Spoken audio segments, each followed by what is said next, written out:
महाराष्ट्र सरकार ने बीड मामले में सख्त कार्रवाई का आश्वासन दिया है। आरोपी को पकड़ने और उसकी मदद करने वालों पर कार्रवाई की जाएगी। सरकार ने कहा कि कोई भी बच नहीं पाएगा और मामले की पूरी जांच की जाएगी।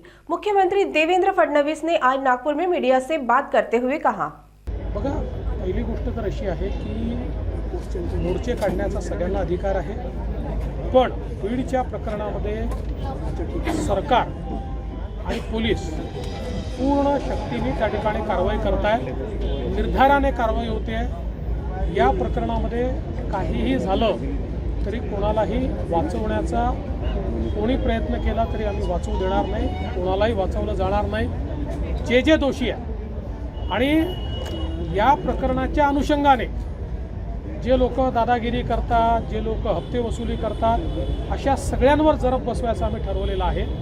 त्यामुळे या संदर्भातली योग्य कारवाई चालली आहे आणि श्रीमती अंजली दमानिया यांची काही तक्रार असेल त्यांनी पोलिसला द्यावी, पोलीस त्याच्यावर निश्चित कारवाई करतील।